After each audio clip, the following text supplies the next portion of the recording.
He was a photographer, a writer, a producer, and a director. But above all, he was an artist. I think Kubrick's visual genius. He could compartmentalize his mind in 100 places and be able to sum it up, you know, with free hovering attention, boom, boom, whatever he needed to recall from his preconscious.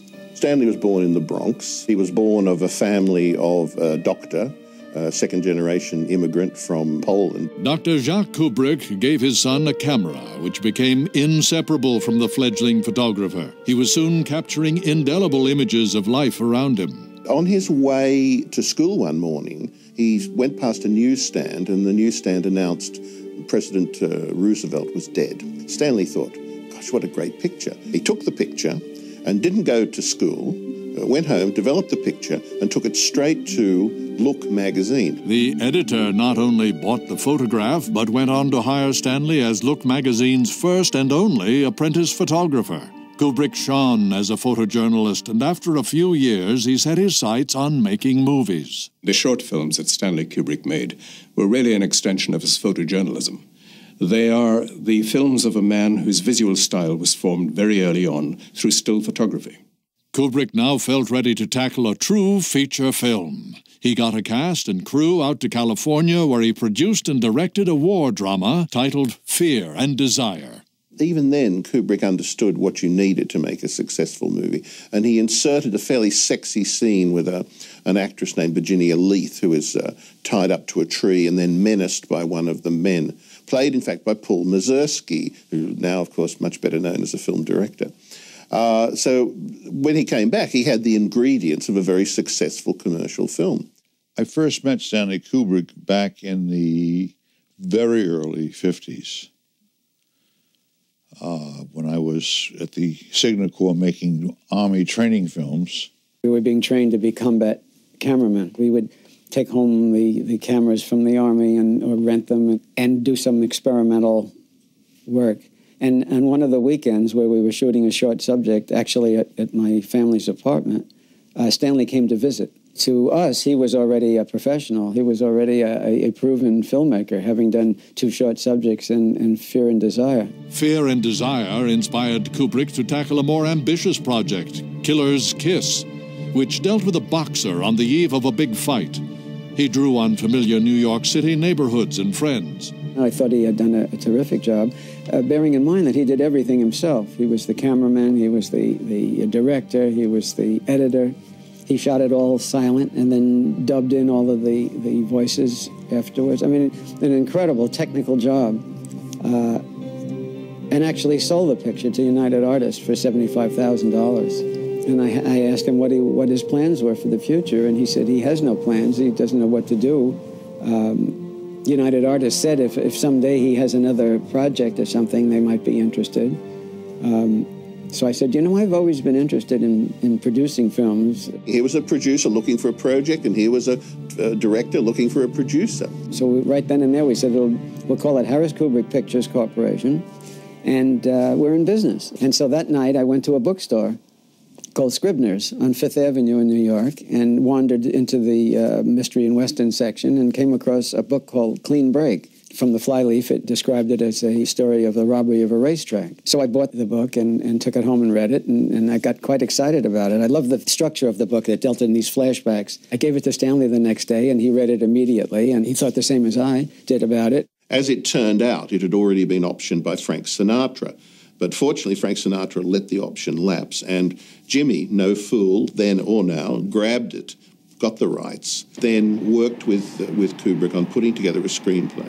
The Killing was not a very successful movie in commercial terms, but it drew attention to Kubrick. A lot of people saw it, and a lot of people who were very advantageous to him. People like Kirk Douglas, Marlon Brando, saw the film at private screenings, and they kind of noted him down as a comer. Kubrick soon found himself directing a major star in the 1957 movie Paths of Glory. Paths of Glory was Stanley Kubrick's first international film. A characteristic camera movement of Kubrick's was to keep the camera continually tracking along, so that it gave a great sense of depth and urgency to to the shot, to the sequence that he was filming. Again and again in this director's work, you find that wonderful sense of a camera that is a dynamic camera. It was an anti-war film, which put it in the category of an art film. And Kirk was really marvelous in being the champion of that picture. We can really thank Kirk for having the wherewithal and the desire to get this picture made. Fate and Kirk Douglas would again intervene. Spartacus had stalled when its star and the director Anthony Mann had clashed over style. From a motel near their Death Valley location, Douglas phoned Kubrick on a Friday night to offer him the director's chair, if he could start on the Monday morning. So Monday morning, he's brought on the set and introduced to Laurence Olivier and all these other people. Right, this is this guy that's going to take over this movie. But for Douglas, of course, Douglas thought this was a guy he could manipulate. Kubrick immediately began imposing his stamp on the film, and Douglas loathed it. Kubrick just ignored it, to the extent that, as is famously recorded, Kirk Douglas said, "Stanley Kubrick is a talented shit." The effect of Spartacus was that Stanley was determined that he would never again work for anyone except himself. During the production of Spartacus, Kubrick and Harris purchased the rights to Vladimir Nabokov's Lolita. We read it together and both agreed that we must do this. We couldn't get conventional financing because no major studio or distributor would take a chance, and you couldn't get any guarantees from the MPAA. So it became a question of me finding a way to get it made independently. On his way to seek financing in Europe, Harris stopped in New York to visit an old friend, Elliot Hyman. I told him about Lolita, and he said, "How much do you need?" I didn't really know, but I said, "I think Stanley and I need $1 million." And he said, "You got it." Harris set up production in England. Kubrick wanted a climate more tolerant than America's, and even more importantly, an intellectual atmosphere less obsessed with deal-making than Hollywood. I went to see Paths of Glory in the local cinema, and I was absolutely devastated. I thought it was one of the great films, and my palms were sweating.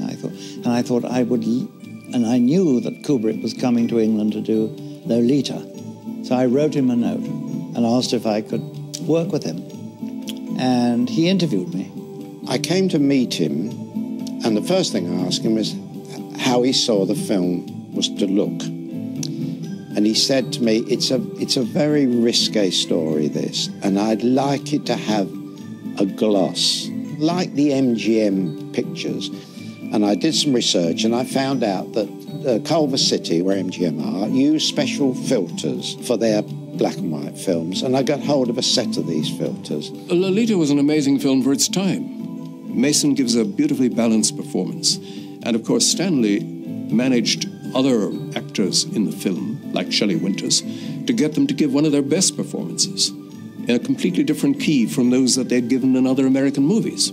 But his great find was Peter Sellers. And Stanley realized he was working in Peter Sellers with a comic genius, a man who could not only speak the words as written in the script, but could speak better words that he improvised whenever he got inside the skin of the character, through several roles inside one film. Stanley used to tell me that Peter Sellers was one of the greatest experiences of his directing life. He found a man who was on his own wavelength. The cast completed Lolita, and it became a critical success. Kubrick's reputation was now firmly established, and he set his sights on subject matter that would become a familiar theme throughout his career: war. For more than a year, ominous rumors had been privately circulating among high-level Western leaders that the Soviet Union had been at work on what was darkly hinted to be the ultimate weapon, a doomsday device.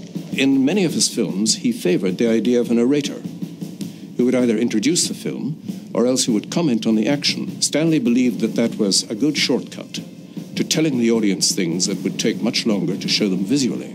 As with Lolita, Kubrick's mind's eye began to shape an inspired story. He found in a book called Red Alert by Peter George what Stanley considered to be a very strong dramatic story. Kubrick began to adapt the book to a dramatic screenplay, but every time Harris came to New York to work on the script with him, something strange would happen. It really started to make us laugh a lot. And then, of course, there was that silence when we looked at each other and said, do you think that this could really be a comedy? The script of Dr. Strangelove, or How I Learned to Stop Worrying and Love the Bomb, became a comedy, and Kubrick's business relationship with James B. Harris ended in the winter of 1961. The film would be financed by Columbia Pictures.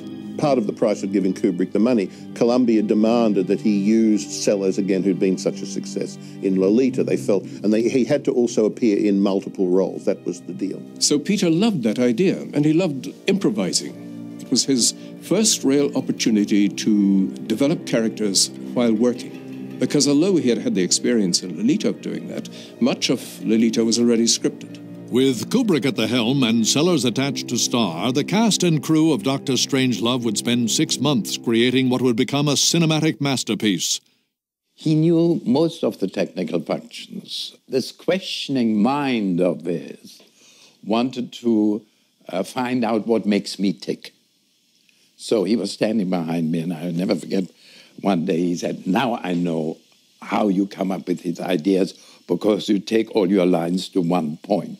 And I said, "Stanley, that's known as a vanishing point. It's purely a help, but it doesn't create the design." When I came up with a doodle of a triangular shape, he then asked me, "Isn't a triangle the strongest geometric form?" And without hesitation, I said, "Yes, you're absolutely right." He said, "So how are you going to treat the surfaces?" And I said, "Reinforced concrete." "Oh, so it would be like a gigantic bomb shelter." And so he accepted it. The battle scene, I mean, Stanley wanted it played as real as possible, you know. In other words, he wanted handheld cameras. First of all, we wanted it to look different. And we wanted to use orthochromatic stock if we could get it. Well, I found 70,000 feet at the RAF at Stanmore. And we used it. Now, I dressed up with full uniform on, and so did Stanley. We both took our reflex cameras, and we went in the long grass. We mustn't let ourselves be exposed to machine gun fire or anything. And we did the whole battle sequence like that, handheld. We shot the whole attack on Burberton Air Base with a handheld Aeroflex himself, because Stanley wanted that sort of documentary look for that scene. He scared the hell out of the executives. The world did not know what to do with Stanley, so as a default thing, we applauded, and it turned out that was the right thing to do.